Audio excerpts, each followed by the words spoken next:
வந்து செமையா டென்ஷன் ஆயிடுறாரு. உடனே ஓடி வந்து கேட்குறாரு, "என்னதான் நினச்சிட்டு இருக்க உன் மனசுல? இங்க எதுக்கு வந்த? உன் தொல்ல தாங்க முடியாம தானே நான் வந்தேன்." அப்படின்னு சொல்லிட்டு கேட்குறாரு. உடனே சிந்து வந்து, "இங்க பாருங்க, நீங்க வராம நான் போமாட்டேன்." அப்படின்னு சொல்றாங்க. "அதான் என்ன பார்த்தாச்சுல, முதல்ல கிளம்பு, வந்து தொல்ல குடுக்காத." அப்படின்னு சொல்றாரு. "இங்க பாருங்க, நான் கிளம்ப மாட்டேன். நான் இங்கே தான் இருப்பேன். சரி, அப்படி நீங்க வரலன்னா இப்பவே நான் பெரியம்மாக்கு ஃபோன் பண்ணிடுறேன். அவங்க வந்து பார்த்துப்பாங்க. அத்தை வந்துட்டா உங்களுக்கு பிரச்சனை இல்லைல்ல. அவங்க வரட்டும். அப்போவாவது நீங்க நம்புவீங்கல்ல. அவங்க தான் கூட்டிட்டு வர சொன்னாங்க." அப்படின்னோனே, "இங்க பாரு, என்ன சொல்ற நீ? பெரியம்மாவை கூட்டிகிட்டு வர சொன்னாங்க." "ஆமாம், பின்ன பெரியம்மா நீங்கள் நேற்றுலேருந்து வராதால ரொம்ப கவலையாயிட்டாங்க.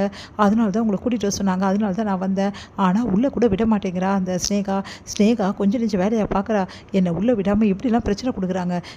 உங்கள் பெரியம்மா வந்து கூட்டின்னு வர சொன்னதுக்கு நான் என்ன பண்ண முடியும்? அதுக்காக தான் கூட்டின்னு வர போனேன், வந்தேன்." அப்படின்றாங்க. அதை கேட்டுட்டு, ஐயோ பெரியம்மாக்கு என்ன ஆச்சு அப்படின்னா, அவங்களுக்கு உங்களை கூட்டின்னு வர சொன்னாங்க அப்படின்னா, முதல்ல நான் பெரியம்மா பார்க்கணும் அப்படின்னு சொல்லிட்டு கிளம்புறாரு. இங்கே ஸ்னேகா செமைய டென்ஷனாக, "இல்லை ஸ்னேகா, நீ பார்த்துக்கோ, நான் கிளம்புறேன்னொன்னே, என்ன இப்படி பண்ணுறீங்க? கொஞ்சம் கூட சரியில்லை சிவா நீ பண்ணுறது." அப்படின்னோடனே, "இல்லை, என் பெரியம்மா நேற்றுலேருந்து ரொம்ப கவலையாக இருக்காங்களாம். அவங்க தான் பாவம், நான் கிளம்பி ஆகணும்னு சொல்லிட்டு போயிடுறாரு." இதை பார்த்து வந்து சித்து வந்து ஸ்னேகா கிட்ட வந்து சொல்கிறாங்க, "பார்த்தல ஸ்னேகா, என்றைக்குமே அவரை நான் விட்டு கொடுக்க மாட்டேன். என்னோட சிவா என்றைக்குமே என்னோட சிவா தான். என் புருஷனை யாருக்காக நான் விட்டு கொடுக்க மாட்டேன்.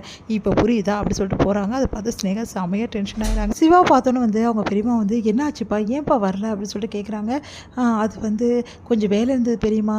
இப்படிலாம் பண்ணாதப்பா. நைட்டெல்லாம் உனக்காக சிந்து எவ்வளோ நேரம் வெயிட் பண்ணா தெரியுமா? அவள் சாப்பிடலப்பா நேற்று சிறிது. எவ்வளோ கஷ்டப்படுறா தெரியுமா? என்ன பெரியம்மா நீங்கள் எப்படி இருக்கீங்கன்னொன்னே, "இல்லைம்மா, எனக்கு கொஞ்சம் பரவாயில்ல." அப்படின்னு பெரியம்மா வந்து ரொம்ப வந்து ஒரு மாதிரி இருக்காங்க. "என்னாச்சுன்னு தெரியலையே." அப்படி சொல்லிட்டு யோசிச்சுட்டு, "என்னாச்சு பெரியம்மா?" அப்படி சொல்லிட்டு தொட வராரு. ஒன்றும் இல்லை, அவங்க நல்லா தான் இருக்காங்க." அப்படி சொல்லிட்டு பைரவி வந்து பிடிக்கிறாங்க. "ஆமாப்பா, நான் நல்லா தான் இருக்கேன்." அப்படின்னோடனே ஒன்றும் புரியாமல் யோசிக்கிறாரு.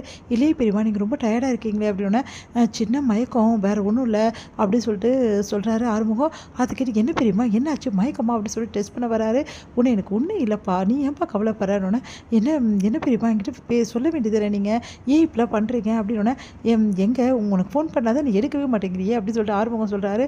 உடனே வந்து யோசிச்சுட்டு, "ஆமாம், சிந்து தானே கால் பண்ணா, நீங்கள் யாரும் கால் பண்ணல, அவள் தான் எங்களுக்காக கால் பண்ணா, நீ தான் எடுக்க மாட்டேங்கிறியே." அப்படின்னோடனே, "ஐயோ சாரி பெரியம்மா." அப்படின்றாங்க.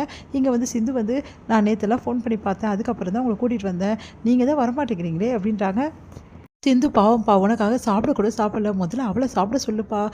அதுக்கப்புறம் என்ன பார்த்துக்கலாம்." "இல்லை பெரியம்மா, நீங்கள் ரொம்ப டயர்டாக இருக்கீங்க, வாங்க பெரியம்மா, உங்களை செக் பண்ணுறேன்." அப்படின்னோடனே, "அதெல்லாம் ஒன்றும் இல்லைப்பா, நான் நல்லா தான் இருக்கேன், நீ போய் சிந்துவை பாருன்னு சொல்லிட்டு அனுப்பிச்சி வைக்கிறாங்க." இங்கே சிந்துவை பார்த்து அப்படியே டென்ஷனாக ரூமுக்கு போகிறாரு. உடனே வந்து, "சாப்பிட்றீங்களான்னு சொல்லிட்டு எல்லாத்தையும் எடுத்து வைக்கிறாங்க." "சாப்பிடுப்பா, நேற்று என்ன சாப்பிட்டியோ, ஏது சாப்பிட்டியோ, சாப்பிடுப்பா." அப்படின்னோடனே, உடனே வந்து வேறு வழி இல்லாமல் உங்கள் பெரியம்மாக்காக சாப்பிட்றாரு. "சிந்துவையும் சாப்பிட சொல்லுப்பா, கூட உட்காந்து சிந்து சாப்பிடுமா." அப்படின்னோடனே சிந்துவை உட்காந்து சாப்பிட்றாங்க சந்தோஷமாக. இதை பார்க்குற சிவாவுக்கு அப்படியே வயிறாகிறது, பார்த்து டென்ஷன் ஆகிறாரு. அடுத்து ரூமுக்கு வராங்க சிந்து. "டாக்டரே, நேற்று சரியாக தூங்கியிருக்க மாட்டேன், இன்றைக்கி நல்லா தூங்கு." "யார் சொன்ன தூங்கியிருக்க மாட்டேன்னு சொல்லிட்டு?" "நான் நல்லா தான் தூங்கினேன். அதுக்கு ஏற்ற மாதிரி ஸ்னேகா எனக்கு எல்லாமே ரெடி பண்ணி கொடுத்துட்டா. அவள் எப்போவுமே என்னை நல்லா தான் பார்த்துப்பா. இன்னொரு விஷயம், நீ வந்து என்னை கூட்டின்னு வந்துட்டா, நீ தான் ஜெயிச்சிட்டா அப்படிலாம் நினைக்காத. ஆனால் இப்போ சொல்கிறேன், என் மனசில் ஸ்னேகா தான் இருக்கா, என்றைக்குமே ஸ்னேகா தான் இருப்பா. அவளுக்காக நான் என்ன வேணாலும் பண்ணுவேன். அதனால் அவளை பிரிஞ்சு நான் இருக்கிறதால, உன் கூட வந்ததால் நான் உனக்கு தான் சொந்தம் நீ நினச்சிக்காத. அதெல்லாம் கனவுல கூட நடக்காது. அதனால் வந்து நீ என் பெரியம்மா முன்னாடி சீன் போடுறது, நடிக்கிறதுலாம் விட்டுட்டு வேறு வேலை இருந்தால் போய் பாரு." அப்படின்றாரு. அதை கேட்டு செம்மையாக வந்து அப்படியே பார்த்து டென்ஷனாக வராங்க. "இப்போ என்ன டாக்டர், இப்போ நான் பேசிட்டேன்னு ஓவராக பண்ணுறேன், நீ வரலன்னு எவ்வளோ கவலையாயிடுச்சு, அதுக்கு தானே வந்தேன். அதான் நான் வந்துட்டேன்ல, இதுக்கப்புறம் வந்து சீனை போடுறது ஹாஸ்பிட்டல் முன்னாடி இந்த மாதிரி வேலையெல்லாம் வச்சுக்கிட்ட நல்லா இருக்காது. உன்னோட சுயரூபம் என்னன்னு தெரியாமல் பெரியம்மா உனக்கு சப்போர்ட் பண்ணிகிட்ருக்காங்க.